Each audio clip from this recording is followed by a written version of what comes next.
Oh yeah, that's gonna do some things. Crack this Tribe Elder. Midnight Reaper will trigger, Harvester of Souls will trigger, we're gonna draw some cards. That's a lot of triggers. Oh my.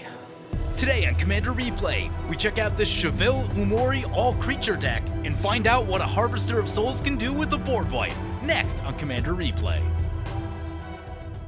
I want to thank my awesome Patreon supporters. You guys are awesome. If you want to help support the channel and vote on which decks I play next, feel free to check out my Patreon at the link below.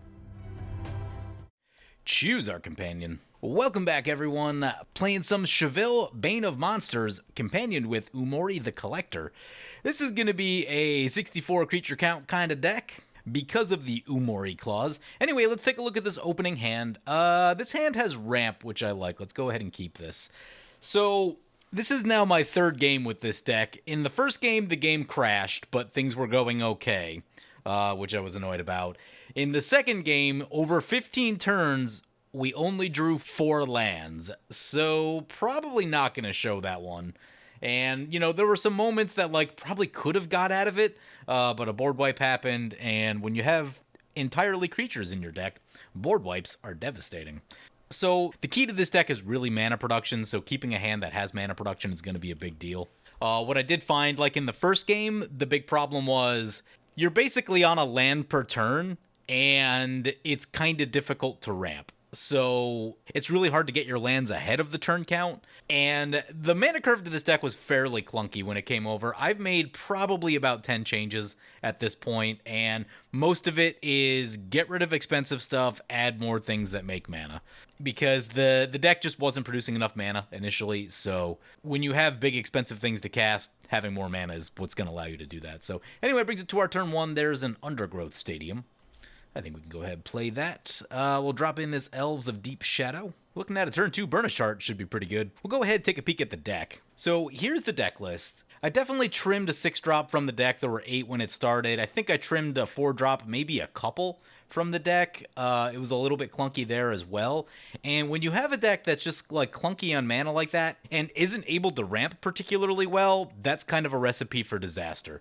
The other thing too is that having a lot of big expensive stuff is not the best with Umori. Like being a little bit more mid-rangey, 3 to 4, maybe, you know, some 5s are okay, but you don't want to just be loaded to the brim with 5 and 6 drops because cost reduction isn't going to help you that much, because you're still only going to be able to cast like 1 or 2 of those a turn, and 2 is really stretching it. At no point in the 2 games that I've played previously would I have been able to cast 2 6-drops in a turn. So yeah, the key to this deck is mana production. You just have to cut things that you probably want and add, you know, probably 5 cards that deal with mana. I upped the land count to 37. It was 35, and that was definitely a big part of the last game, so that was not great. And up at the top end, I added this Decimator of the Provinces as an actual win condition. The deck did seem to be a little bit thin on win conditions. Decimator is a cool card. The Emerge ability is fantastic, and it is way cheaper than a Craterhoof Behemoth. So anyway, that brings it back to our turn. There's a Kogla. Kogla gives us some removal. Play a land, play a Burnished Heart. You know, just as an example, I started building a deck in paper yesterday, and I started with 15 pieces of ramp. It got down to about 13 or 14 as I had to make cuts, but that's where I started the deck. And it wasn't even a particularly high curve deck. I mean, it was, you know, it was about average for what I build, which is a little higher than what most people build these days. But that's just how important mana ramp is. Like, we've reached the stage of Commander where making only your land drop per turn is not enough. Unless your other 3 opponents are completely stuck, someone else has probably ramped and is probably getting ahead of you on mana. And, you know, when that big turn comes where they're able to cast like 2, maybe even 3 spells in a turn, particularly impactful ones, and if you're not able to do that, then you basically just lose. So mana production is basically everything. And with that, that brings it back to our turn. There's a Thrashing Brontodon, a bit of removal for us. But we'll go ahead, play this Forest right now, and we'll do some attacking. Surrak is a commander that I've lost to a lot over the years. We'll poke the old Surrak, and then we'll crack the Burnished Heart. Let's get 1 of each, and we'll pass like that. So I'll show the changes that I made to the deck. Think I got all of them. These are the cards that I added. I added Walking Atlas, Sakura Tribe Scout, Sky Shroud Ranger, Makokoro, War Room, and Decimator of the Provinces. Oh, I think there's a few more. And also the Civic Wayfinder and Borderland Ranger, because this is just how important mana production is. All of these are mana cards. The rest of the deck is actually in pretty good shape. A lot of your bases are covered here, effects-wise. You could have a little bit more removal. You'd have to sacrifice some other stuff, but generally, I felt okay about everything else. In the first game, I drew a lot of cards. In the second game, I didn't, but also drew really poorly in the second game. Drew, like, both finishers, drew a Walking Atlas and a Sakura Tribe Scout, and only 4 lands. Throughout the entire game, so like that just, it's one of those things that didn't pan out. But if you're drawing cards like I was in the first game, which I drew many, then dropping in a bunch of extra lands is going to be super helpful. Opponent goes on the attack with the Liliana. They gain a little bit of life with the lifelink. There are some really cool interactions in the deck that I hope we get to see. It is surprising what this deck can do, considering that it is entirely creatures. What's this? Damage can't be prevented this turn. Deals 2 damage to any target. Got themselves a Bone Crusher Giant in exile. I might have saved that. Get around some fog effect or something. On an adventure. Nice. There's Soul of the Harvest. Soul of the Harvest is card draw. Let's go ahead and play a Soul of the Harvest. Hope it sticks. A lot of card draw at 6 in this deck. You got Soul of the Harvest. You got Primordial Sage. You got the Demon version of Soul of the Harvest. I forget the name of it. Draws cards when creatures die. Those can all get you a lot of cards in this deck, and that's a good place to be. What was it? Midnight Reaper is also in here. Is a great way to draw some cards. So, yeah, I felt like the deck was pretty good on card draw. It was just the mana production was really hurting, especially with the bigger curve. You're losing one of Green's biggest strengths, which is just cards that put lands into play. They're usually sorceries, and you can't play those because of Umori. So you have to figure out another way to be able to produce that type of mana where you're still able to do the things you want to do. Here comes Shirei, Shizos Caretaker. This is kind of a wild deck if you guys have never seen it. We'll take a read of it. It's 5 mana 2/2. Whenever a creature with power 1 or less is put into your graveyard from the battlefield, you may return that to the battlefield at the beginning of the next end step if Shirei is still on the battlefield. So, cares about 1 power creatures. There are some cute ones. I think like Thought Picker is one of the interesting ones. There's probably a few others that I'm forgetting, but it's not a deck that exactly blows you away, but there are some really cool interactions in the deck that are interesting, that loop, that, can be a real headache to deal with if you don't have like Graveyard Exile or something. Here comes that Surrak. There's an Isoreth the Awakener. That's a nice piece of reanimation for us. We'll probably hold on to that one, see if the board wipe happens at any point. Maybe it will, maybe it won't. Play the Lenoir Wastes. How many creatures can we play? We could play 2 3-drops. Opponents are tapped out. We could like mutate this onto the Soul of the Harvest. Doesn't sound like a bad idea. Return the Burnished Heart. Get more ramp. Like the way that sounds. Let's do that. Cast with Mutate. Mutate onto the Soul of the Harvest. Think we go under? I forget how this works. I haven't mutated anything in a long time. Soul of the Harvest. Mutate trigger. Getting back the Burnished Heart. Play the Burnished Heart. Ooh, because of the mutate, we didn't draw a card. Use the ability. It's a Midnight Reaper. Fantastic. There's more card draw. We can do some attacking. Delta Fiend has some stuff. We'll go over his way. He's at 43. Down to 37, and we'll pass like that. Yeah, Burnished Heart was a card that was missing big time last game. The one you guys won't see. But if like a single Burnished Heart in that game may have actually made it an incredibly winnable game. Got stuck on 4 lands. Burnished Heart would have put it to 6.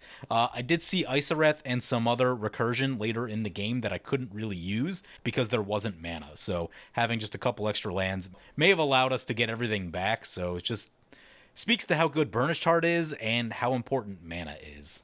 Ooh, there's a Marionette Master. That's a pretty good card. Whenever an artifact you control is put into the graveyard from battlefield, target opponent loses life equal to Marionette Master's power. It does make a bunch of artifacts. That's probably the win condition. There's a Cabal Therapist. I'm sure that's bad. Menace, at the beginning of your post-combat main phase, you may sacrifice a creature. When you do, choose a non-land card name. Then target player reveals their hands and discards all cards with that name. Opponent sacrifices the Marionette Master in all of that somewhere and flips over the Liliana. Who can start making us discard, which don't love.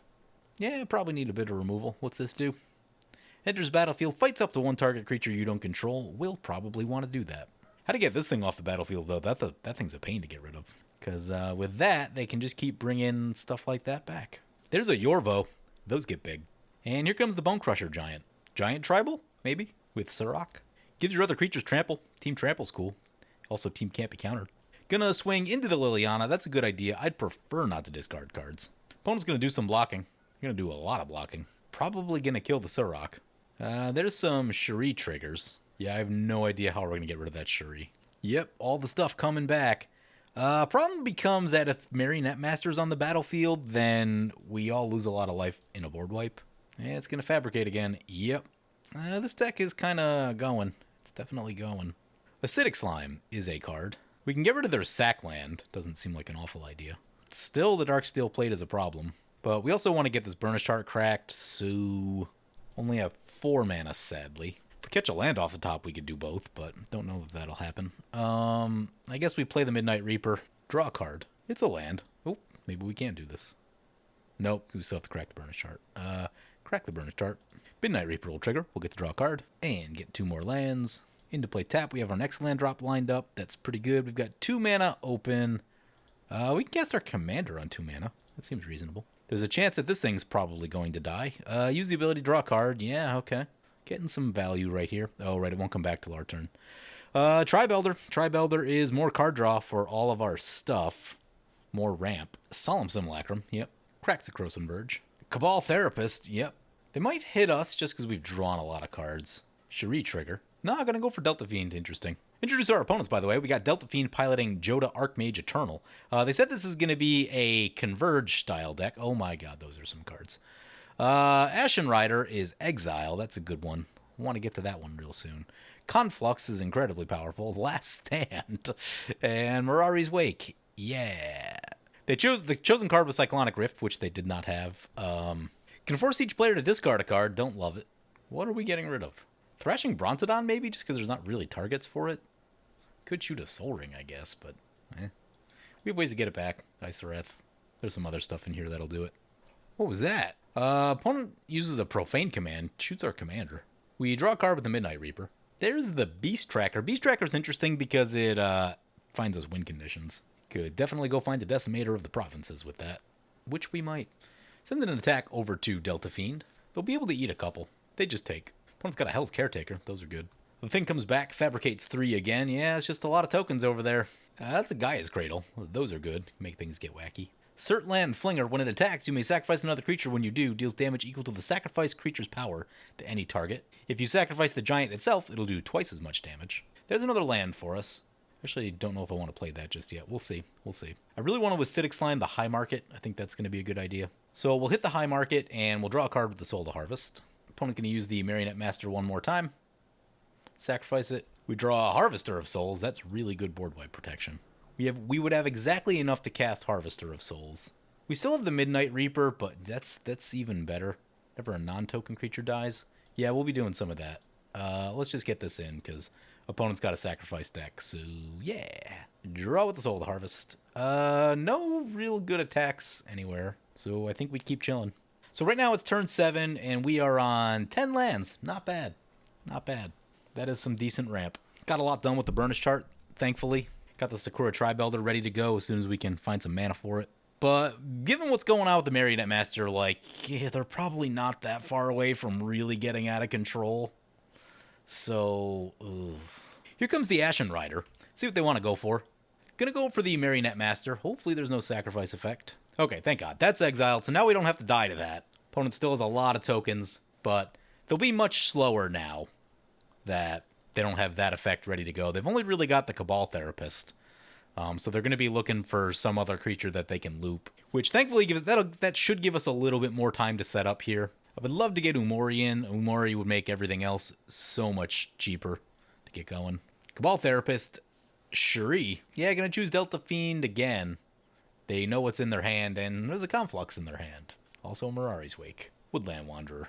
Royal Assassin coming in, nice. That has the ability to do things. Each player discards a card. Ugh. Shriekmaw is not doing much on this board, so we'll get rid of Shriekmaw. I guess we could have discarded a land. I like my land drops, though. Here comes Surrak back to play. Yorvo will trigger. Yorvo getting bigger. It's still going to have to grow a bit to get through all these tokens. Ooh, that's a Jeska's Will. Opponent gets 6 mana. Awkwardly, they hit a Cyclonic Rift. That would have been really good against all their tokens. As far as Jeska's Wills go, that one wasn't the best. They probably should have started their turn with that. We draw a Rot Farm. Let's play the Twilight Mire. Play the Tribelder. Draw a card. We're going to get some serious value this turn. That's the Tribe Scout. Play the Tribe Scout. Draw a card. There's a Scavenging Ooze. Oh, that's so good against what they're doing. Play a Scavenging Ooze. Draw a card. Another land. Play the Beast Tracker. Soul of the Harvest. Probably could have stacked those in the opposite order. Storev is more board wipe protection. Let's, with our commander, creatures get +2/+2 and have trample. Yeah, it's pretty good.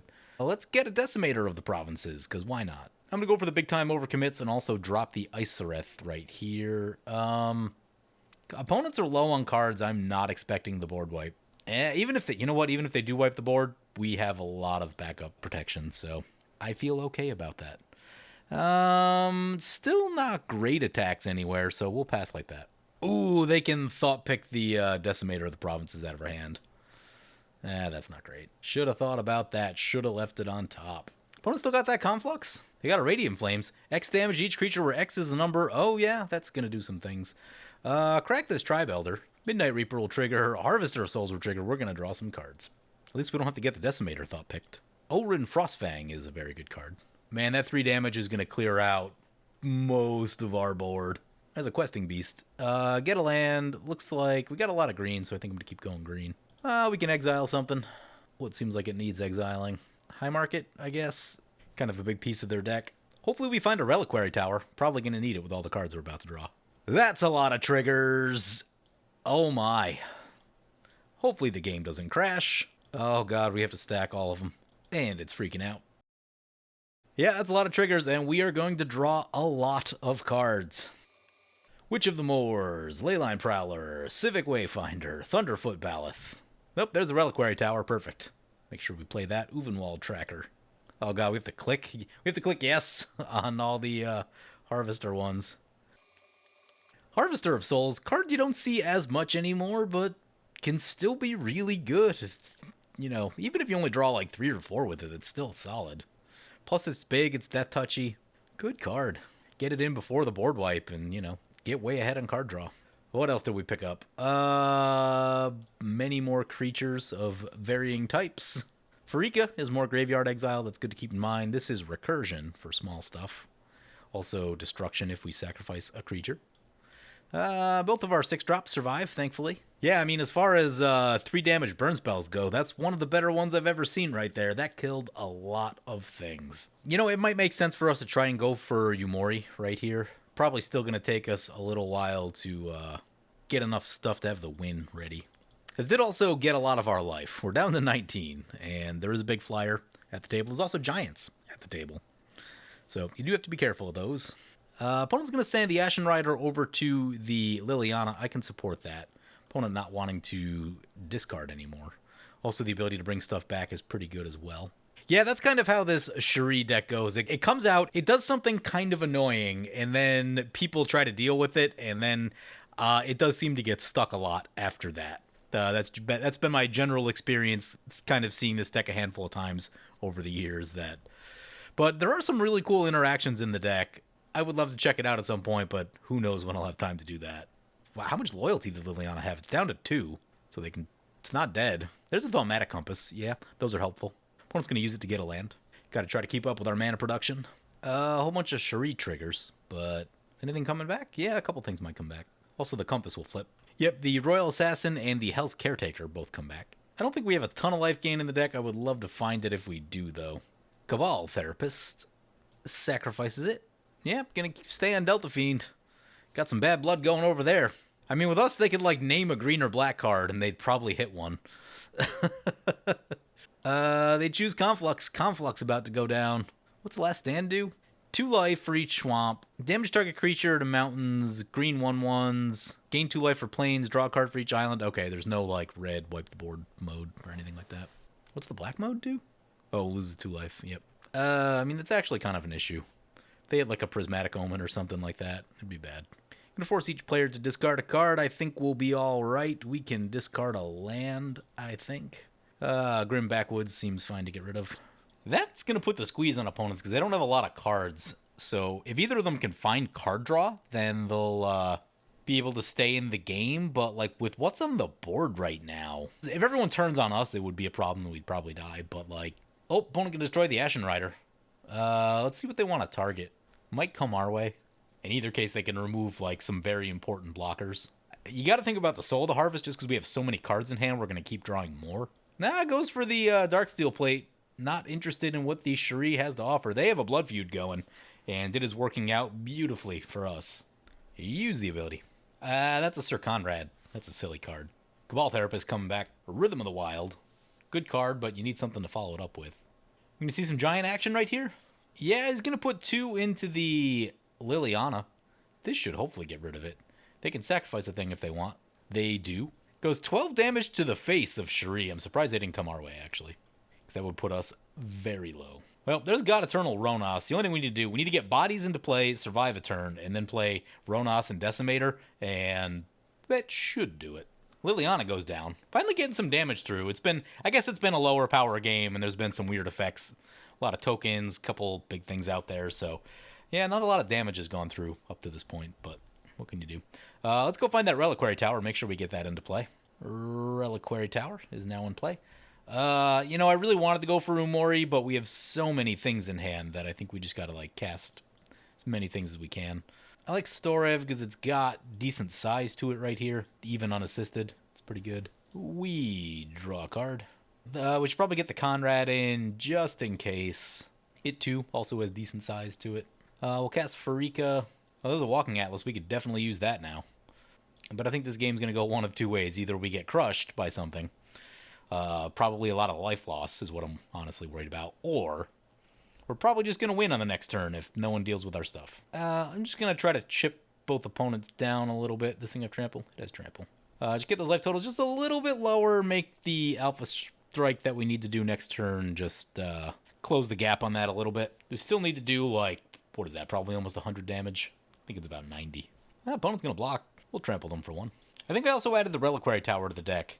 That might have been a card that I added, I forget.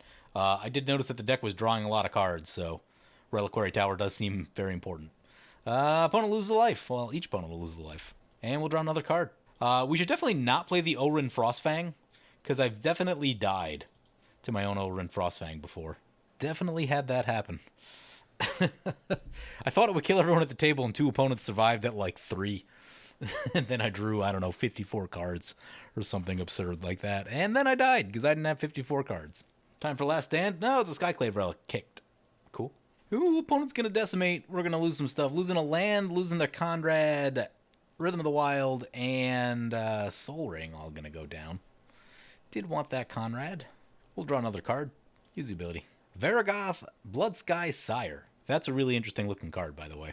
Tutor on a stick. Out of the command zone. We can see most of the deck. There's only 36 cards left in our library. Most of everything we have going on. This is great when you're trying to show off a deck. Draw the entire deck, and you guys can see what's happening. Hell's Caretaker, Shirei, and Harvester Trigger. There's a Bounty Hunter. A card that, honestly, you could probably cut from the deck. Honestly, the commander in this deck doesn't do that much. I don't know who I would switch to. Maybe just put Umori in the command zone. That's the thing that you could do. Because this guy really hasn't done very much. And this is now the 3rd game that I've played. I think I've drawn with it once or twice, but I don't know. It just kind of sits there. It's a little slow. It just, I don't know, doesn't blow you away with power. And most of the rest of your deck is better than what's going on in your command zone. If you wanted to build around the death touch mechanic, there are a couple ways to do that, which would certainly make it more interesting. But you'd probably have to give up on Umori because those are equipments to be able to do that. So, yeah, I don't know. If you want to play a deck like this, just put Umori in the command zone. That will actually be much stronger than what's going on right now. Because, last turn would have been a great turn to have Umori, and if we just had to cast it from the command zone and not pay the extra 3, it would have been perfect. Some stuff going on. Opponent, they've seen the Decimator. They could name it if they're paying attention. And that would actually make it somewhat difficult for us to close the game. Have to go to our backup options, at least. Do we have Goreclaw in hand yet? Goreclaw is probably going to help with the cost reduction. Chosen card is Eternal Witness. We do have one of those. It'll get picked over. Opponent's going to force us to discard. Probably get rid of the Rot Farm. Opponent drew a land. That is not what you want right here. That's a Massacre Worm. Well, we should probably play that. Play the Massacre Worm, then, feed it to the Decimator, probably. Seems like a really good idea. So if we do that, then we feed it to the Decimator, we'll still have to pay triple green. Then I think that makes us a little bit short of the God Eternal Ronas. Play a Forest. Oh, did we ever find that Goreclaw? No, we did not. So maybe instead Questing Beast, since it has haste, come in as a quick attacker. I kind of want the Massacre Worm lols. I just like Massacre Worm. Maybe we go no Ronas. Yeah, that seems like a reasonable play. Play the Massacre Worm. The anti-Shirei tech. Soul the Harvest will trigger. Massacre Worm will trigger. There's a bunch of triggers. I may stop drawing cards soon. Why not? Just keep going. Can you sacrifice more than one creature into a merge? Let's go find out. A creature. We draw more cards. Opponent loses life to the Massacre Worm. We continue to draw cards. Oh, that thing's huge. Doesn't have haste, though. Play God Eternal Ronas. Soul the Harvest's God Eternal Ronas trigger. Can we play a land? We are out of lands. That is unfortunate. That means I don't think we have enough to be able to emerge the Decimator. Because if we did that, 9, it would still be 4. Yeah, we don't have enough. Okay, that's fine. I guess we just fight something then. Our creatures are large. Go to combat. Probably can't kill all of them. There's a Spires over there too, so we're really going to have to send a lot over to Delta. We have to actually send all of it over to Delta. Send this into the Liliana. It does have Vigilance. And then use this to have that fight this thing. Yeah, we probably should have just went Decimator instead of the Massacre Worm, but Massacre Worm is so much fun. Love Massacre Worm. It's got me out of some tight spots back in the day where you're just like, oh, I don't know how I get out of this. Oh, Massacre Worm is how I get out of this. You lose all their creatures and a whole bunch of life. You're like, yeah, this is awesome. We draw another card. Massacre Worm trigger. Delta goes down. Just barely had enough to get there, even with all the damage we had on board. The Spires ate up quite a bit. Opponents are going to get a crack at it. Board wipe off the top will slow us down a lot, and we probably need to stop drawing cards. Just so we don't deck ourselves. Did we not get anything back with the Storev? Oh, maybe that was the one they fogged. Oh yeah, because we could get Conrad, and if we get Conrad, that like more or less seals the deal. There's just so few ways. Oh, that's Damnation. Yeah, opponent's going to make it interesting. Why not? Why not? Let's turn off auto yields and stop drawing cards. But Harvester of Souls and Soul of the Harvest doing some work this game. That's down to 26 cards in our library. Drew most of them. And God Eternal Ronas will go back into our library. Oh, I accidentally hit yes. I drew more cards than I was supposed to. Gonna force us to discard. We'll get rid of a Myriad Landscape. Seems a little slow. This Liliana, still in play. No one's dealt with it. Turn 11. It's been out there since what? Turn 3 probably. Oh, we have a Yeva in hand. We can do everything kind of end step. Didn't see that. Don't know when that showed up. Who knows? But is it green creatures or all creatures? Green creatures. Good to know. Good to know. We've got a few green creatures. We draw God Eternal Ronas. It's back. I guess we play a land. Varragoth is kind of cool. We'll play a Varragoth. Walking Atlas is also cool. We'll play a Walking Atlas. And then we'll Yeva, flash in some green creatures, I think. Pass like that. Importantly, I think we're going to get a chance to use the Sky Shroud Ranger and the Walking Atlas, and I'm very excited about that. When you can, it's really good. Land for opponent, not where you want to be. Shirei coming back to play. And get a Royal Assassin back. And that's what they're going to do. A little bit of protection. Never know how that'll shape the game. Because, like, if opponent didn't have that Spires, I think we probably could have sent Lethal over to the Shirei. Thundercloud Shaman. Oh, no. I'm going to blow up our Walking Atlas. Walking Atlas down. Opponent. Opponent can get us for some damage if they want. Yeah, they're gonna. They are gonna. Actually, this is a good time to flash in the stuff. Where'd Yeva go? There she is. Don't know that we'll be... If we can get enough loyalty for Rika, that would be good. That's 3, 4, 5. We need 6 and 7. 2 creatures. Get a Spring Bloom Druid, I guess. Does this thing have trample? Of course it has trample. May sacrifice a land to search for a land. We'll do that. See if there's any cool lands. Sacrifice forest. Nope. Get a swamp. Oh, it's 2 lands? 2 lands. 2 swamps. Play a Sky Shroud Ranger. That turns on Farika. So we can soak up most of the damage. Got him with the old flash it in during combat trick. Dargo goes down. Alright, we waited the entire game to do this. Activate this Sky Shroud Ranger. Put a swamp in.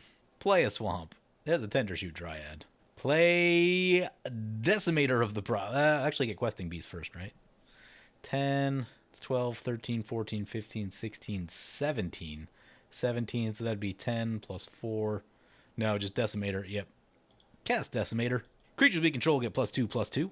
Cast God Eternal Ronas. This should do it. Opponents are out of cards. Double up their power. Go to combat. He's gonna block. Down they go. Finally getting there. 12 turns. Yeah, it's not the quickest deck ever. And we played it a little bit slower than we could have. We probably could have got it last turn if we didn't play the Massacre Worm, but it's Massacre Worm. So anyway, yeah, I talked about it a bunch already. The main thing with this deck is figuring out the ramp. Just because you're running all creatures doesn't really give you permission to not run, like, you know, probably 15 pieces of ramp. Especially because you're in green. Like, if you're in blue and playing 64 creatures, then sure, it might be harder to have enough ramp. But because we're in green, the options exist. Cut stuff from the deck, particularly like 4 mana and 6 mana. You want to keep the curve a little bit lean because the deck isn't going to produce tons and tons of mana to be able to have like 8 or 9 6-drops in the deck. That's just not what it's capable of doing. I would also consider just moving Umori to the command zone and getting rid of Chevil altogether. It's not really built around Chevil. It doesn't do much in the deck. You can build around the Death Touch mechanic and make it more built around the commander, but this particular version of the deck just isn't, so I'm not even sure who else is available green-black wise. Obviously there's Marin, but Marin. But there's definitely some other options you could run as commanders in the command zone that might do more than what Chevil is doing.